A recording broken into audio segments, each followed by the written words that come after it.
যত সুন্নাহ মানবেন, রাসূল সাল্লাল্লাহু আলাইহি ওয়াসাল্লামের সুন্নাহ আছে যেখানে বরকত আছে, যেখানেই সুন্নাহ সেখানেই বারাকা, সেখানে আপনি বারাকা পাবেন। যে কোনো সুন্নাহ, like Sunnah of eating, Sunnah of sleeping, Sunnah of travelling, Sunnah of trading, খাওয়া, ঘুমানো, সফর করা, ব্যবসা, কাজ করা, যে কোনো কাজের ক্ষেত্রে সুন্নাহ মানলেই ওটার মধ্যে বরকত আছে না নাই? সুন্নাহর সাথে সবসময় নিজেকে জড়িয়ে রাখবেন। যেমন সুন্নাহ অফ ইটিং, খাওয়ার সময় সুন্নাহ মানলে কি বরকত পাওয়া যায় একটু দেখেন। এক সাহাবী এসে বললেন, ইয়া রাসূলুল্লাহ, ইন্না নাআকুলু ওয়া লা নাশবা। হে আল্লাহর রাসূল, আমরা খাই কিন্তু পেট ভরে না। এরকম অনেক সময় হয় না?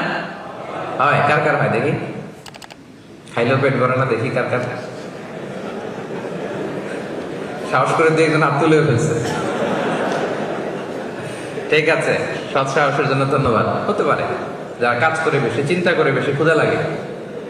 নট নেসেসারি যে আপনার অনেক দৌড়াইতে হবে, এক্সারসাইজ করতে হবে না। আপনি ব্রেন স্টর্মিং করলে ক্ষুধা লাগবে। আমি নিজেও ফিল করি, যখন কোনো কিছু নিয়ে খুব ভাবি তখন ক্ষুধা লাগে, এটা হয়। তো সাহাবীরা কি চিন্তা করেন, কি সিম্পলিস্টিক লাইফ লিড করতো। মনে যা আসছে নবীরে বলে ফেলছে, এ রাসূলুল্লাহ, ইন্না নাআকুলু ওয়া লা নাশবা। রাসূল, আমরা খাই কিন্তু পেট ভরে না। পেট ভরে না কেন? রাসূল সাল্লাল্লাহু আলাইহি ওয়াসাল্লাম দেখেন কি বলে। রাসূল সাল্লাল্লাহু আলাইহি ওয়াসাল্লাম বললেন, লাআল্লাকুম তাআকুলুনা মুতাফাররিকিন। মনে হয় তোমরা একা একা খাও, একসাথে খাও না। মনে হয় তুমি একা একা খাও, মেবি ইউ ইট অ্যালোন, একসাথে মনে হয় খাও না। ওই সাহাবী বলে, না, হ্যাঁ ইয়া রাসূলুল্লাহ, আমি আসলে একা একা খাই, অন্যদের সাথে বসে মিলেমিশে খাই না। তখন রাসূল সাল্লাল্লাহু আলাইহি ওয়াসাল্লাম খাবারের সুন্নাহ শিখিয়ে দিলেন, দ্য এটিকেটস অফ ইটিং। তিনি বললেন, ইজতামিউ আলা তাআমিকুম, না না না, একা একা খেও না, খাবার নিয়ে একসাথে সবাই বসবা। ওয়াযকুরু ইসমাল্লাহি আলাইহি, খাওয়ার আগে বিসমিল্লাহ বলবা। ফাইন্নাহু ইউবারাকু ফি, তাহলে তোমাদের খাবারে বরকত ঢুকায় দেওয়া হবে। এবার বুঝছেন সুন্নাহ মানলে কিভাবে বরকত পাওয়া যায়?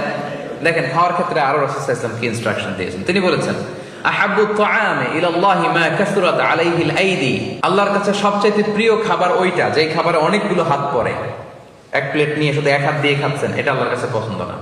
একটা খাবার নিয়ে অনেকগুলো মানুষ বসে চারদিক থেকে নিয়ে নিয়ে খাচ্ছে, এই খাবারটা আল্লাহর কাছে বেশি প্রিয়। সুবহানাল্লাহ।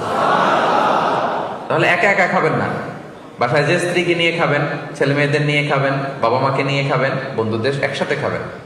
এবং খেয়াল করে দেখবেন, একা একা খেলে যে টেস্ট পাওয়া যায়, কয়েকজন মিলে খেলে এটা টেস্ট বেড়ে যায় কয়েক গুণ।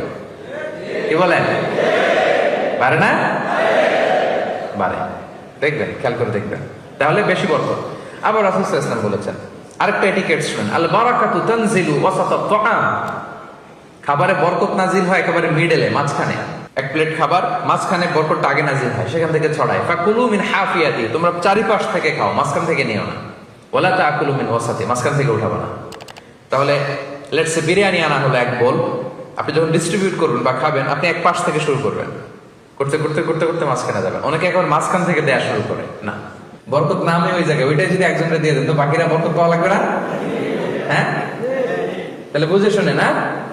আচ্ছা, মাশাআল্লাহ, এই তো বুঝতেছেন। আরো কি বলেছেন রাসূল সাল্লাল্লাহু আলাইহি ওয়াসাল্লাম, তুআমুল ওয়াহিদি ইয়াকফিল ইসনাইন। দেখেন আমাদের ইসলামিক ভ্রাতৃত্ববোধ কত সুন্দর। একজনের খাবার দুইজনের হয়ে যায়, রাসূল সাল্লাল্লাহু আলাইহি ওয়াসাল্লাম বলেছেন। তুআমুল ইসনাইনি ইয়াকফিল আরবাআ, দুজনের খাবার চারজনের হয়ে যায়। তুআমুল আরবাআ ইয়াকফিল আস-সামানিয়া, চারজনের খাবার আটজনের হয়ে যায়। এটা আমাদের ভ্রাতৃত্ববোধ। একটা বঙ্কুস চাইলে দুজনে খাওয়া যায় না? কথা কন না কেন? নাসি গোরাইন আয়াম, মজা করে খাইয়াম। তো নাসি গোরাইন আয়াম নিয়ে আসছেন আপনি এক বক্স, এটা দুজনে মিলে খাইলে হবে না? হবে না? এটাই শিখেছে ইসলাম আমাদের। আনলাম, তুমি একটু আমি একটু, ভাগ করে হয়ে গেছে খাবার। দুইজনের খাবার চারজন শেয়ার করা যায়, রাসূল সাল্লাল্লাহু আলাইহি ওয়াসাল্লাম বলেছেন। চারজনের খাবার আটজন শেয়ার করা যায়। আলহামদুলিল্লাহ পড়েন। কি সুন্দর এটিকেটস তিনি আমাদেরকে শিখিয়েছেন। তাহলে আমরা জানলাম, এটা তো শুধু খাওয়ার ক্ষেত্রে আমি বললাম, এরকম সব কিছুর ক্ষেত্রে রাসূল সাল্লাল্লাহু আলাইহি ওয়াসাল্লামের সুন্নাহ আছে না? ফলোইং সুন্নাহ, সুন্নাহ মানলেই বরকত নেমে আসবে।